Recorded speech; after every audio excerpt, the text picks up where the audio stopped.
भूगोल तथा जलवायुको विविधताले सम्पन्न हाम्रो मुलुकसँग जडीबुटी निकासीको प्रचुर सम्भावना रहेको छ।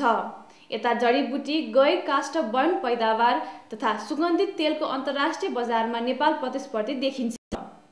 औषधिजन्य जडीबुटी तथा सुगन्धित तेलको निकासी व्यापारमा प्रतिस्पर्धी चीन, जर्मनी, भारत, अमेरिका लगायतका देशहरूसँगै नेपाल 25औं स्थानमा रहेको छ। प्रस्तुत छ एक रिपोर्ट।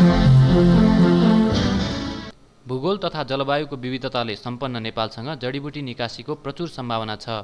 जडीबुटी, गैर काष्ठ वन पैदावार तथा सुगन्धित तेलको अन्तर्राष्ट्रिय व्यापारमा नेपाल प्रतिस्पर्धी देखिन्छ। औषधिजन्य जडीबुटी तथा सुगन्धित तेलको निकासी व्यापारमा प्रतिस्पर्धी चीन, जर्मनी, भारत, अमेरिका लगायत देशहरूसँगै नेपाल 25औं स्थानमा छ।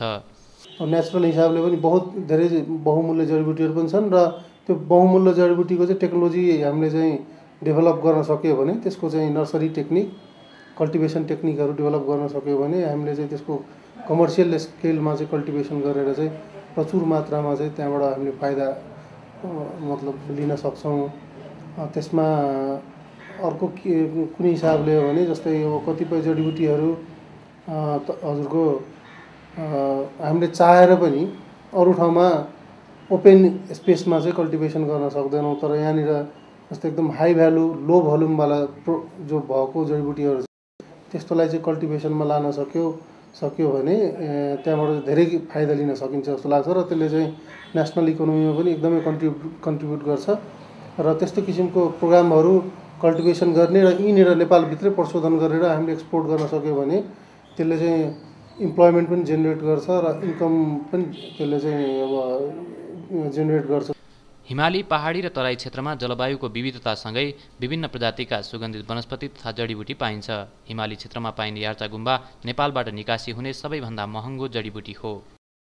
तुलनात्मक लाभका वस्तुको पहिचान गरी निकासी व्यापार बढाउन सके नेपालले प्रशस्त फाइदा लिन सक्छ। भर्खरै मात्र केही सुगन्धित वनस्पतिहरूको खेती सुरु भए पनि जडीबुटी र गैर काष्ठ वन पैदावार सङ्कलनका लागि वन जङ्गलमा निर्भरता अत्याधिक छ। 90% भन्दा बढी जडीबुटी तथा सुगन्धित वनस्पतिका स्रोत हाम्रा जङ्गलहरू नै हुन्। यस्ता प्राकृतिक स्रोतहरूको दोहन हुन नदिन जडीबुटी तथा वनस्पति सङ्कलन सम्बन्धी कानुनको आवश्यकतामा जोड दिइएको छ। 80 to 90% चाहिँ वाइल्ड कलेक्सन हुँदो रहेछ। कल्टिभेसन चाहिँ एकदम सीमित मात्रामा छ र त्यसै वाइल्ड कल्टिभेसन भएको र वाइल्ड कल्टिभेसन त्यो वाइल्ड कलेक्सन भएको, वाइल्ड कलेक्सन गर्दा चाहिँ त्यसलाई दिगो हिसाबले गर्नुपर्ने हुन्छ, त्यो नभए त्यो रिसोर्स चाहिँ समाप्त भएर जान्छ।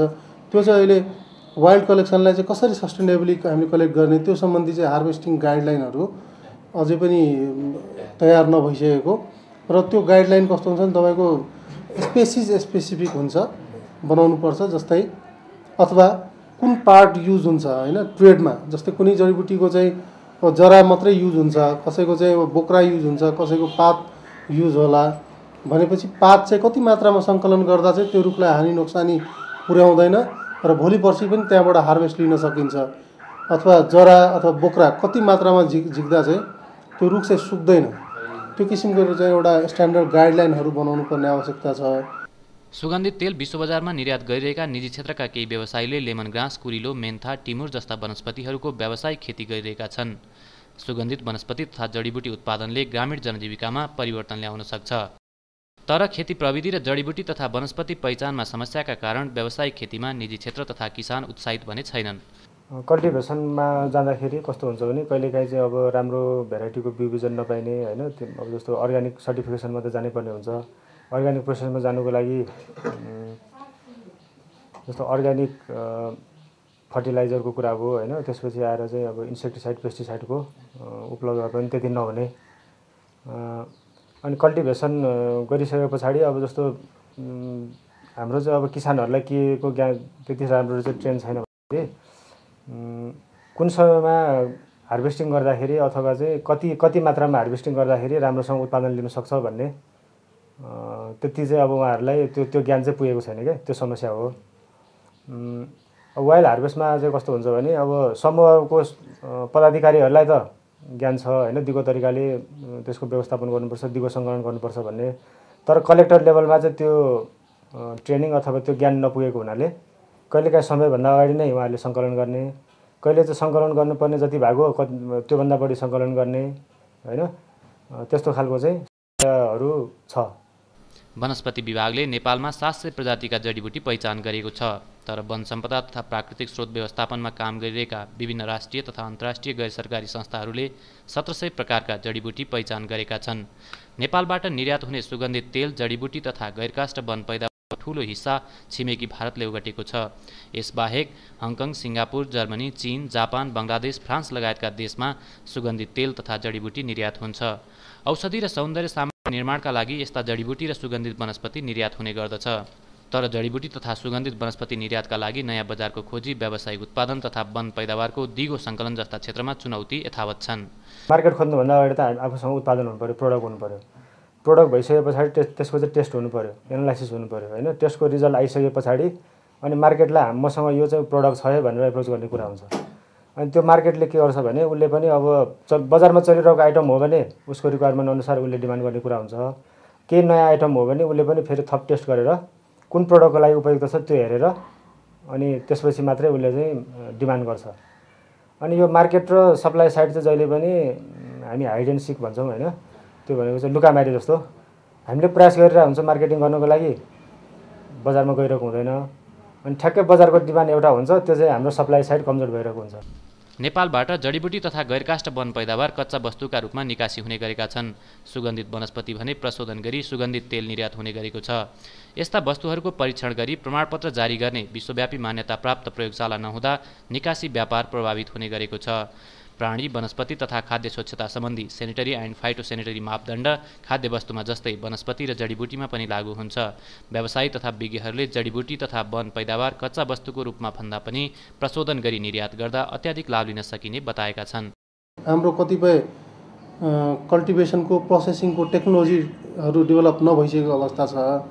त्यो भएर चाहिँ त्यो प्रोसेसिङ टेक्नोलोजी डेभलप नभइकन र त्यो स्थानीय स्तरमा फार्मरलाई चाहिँ हामीले त्यो टेक्नोलोजी एभाइलेबल नगराउन्जेलसम्म हामीले चाहिँ अहिले क्रुड हाउसलाई पनि एक्सपोर्ट गर्ने र बिस्तारै चाहिँ प्रोसेसिङ टेक्नोलोजीमा चाहिँ फोकस गर्ने र प्रोसेसिङ टेक्नोलोजी भइसके पछाडि बिस्तारै बिस्तारै हामीले ट्रान्सफर गर्दै लैजाने र जब त्यो ट्रान्सफर भइसक्छ अनि मात्रै चाहिँ गभर्मेन्टले एउटा नीतिगत निर्णय लिएर फलानु जडीबुटीहरूलाई चाहिँ यसको प्रशोधन नगरिकन चाहिँ एक्सपोर्ट नगर्ने भन्ने भयो भने चाहिँ नेपालमै स्थानीय स्तरदेखि लिएर चाहिँ नेसनल लेभलको पनि एउटा उद्यमहरू सञ्चालन हुनसक्छ र त्यसले चाहिँ म्याक्सिमम जो फाइदा छ त्यो ग्रामीण जनताहरूमा चाहिँ त्यो अथवा फार्मरहरूमा त्यो फाइदा चाहिँ पुग्न सक्छ। त्यस्तै हाम्रा जडीबुटी र वन पैदावारको औपचारिक र अनौपचारिक निकासीको हिस्सा समान रहेको व्यवसायीहरू बताउँछन्। गत वर्ष मात्रै 30 करोड रुपियाँ बराबरको सुगन्धित तेल तथा 50 करोड रुपियाँ बराबरको जडीबुटी निर्यात भएको छ।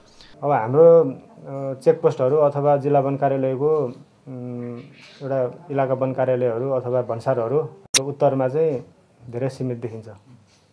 म नेपालभरि उत्तरी क्षेत्रतिर घुम्दाखेरि अब मैले देखेको कुरा गर्नुहुन्छ भने कतिपय त्यहाँको जडीबुटीहरू तल आउँदैन होइन। वन लसुन भन्ने एउटा हाम्रो उच्च हिमाली भूभागमा हुने जडीबुटी छ। त्यो चाहिँ अब हाम्रो त्यहाँ त्यो भएको स्थानीय मान्छेलाई त्यो औषधिको रूपमा प्रयोग हुन्छ भन्ने कुनै जानकारी नै थिएन। आजभन्दा 7-8 वर्ष अगाडि टिबेटबाट मान्छेहरू घोडा लिएर यो गोर्खाको नाका हुँदै मनाङ उनीहरू छिरे पहिला। त्यस पछाडि उनीहरूले नमुना नै देखाएर ल यो चाहिँ नेपालमा पाइन्छ, यो सुकेको हामी 900,000सम्ममा खरिद गर्छौँ, नसुकेको 300मा खरिद गर्छौँ भनेर उहाँहरूले देखाइसके पछाडि बिरुवा पनि चिनाइदिनु भयो, त्यो नमुना पनि दिइसके पछाडि अनि त्यहाँको मान्छेहरूले घोडा लिएर खाद्यान्न बोकेर लेकमा गएर सङ्कलन गरेर ती घरमै किन्नु आउने। त्यो त 1 किलो अब पनि यहाँ तल चाहिँ अब आएको अवस्था छैन। लमजुङ, मनाङ, गोर्खा त्यो पुरै भेगबाट त्यो कसैसँग त्यो आधिकारिक रेकर्ड हुँदैन।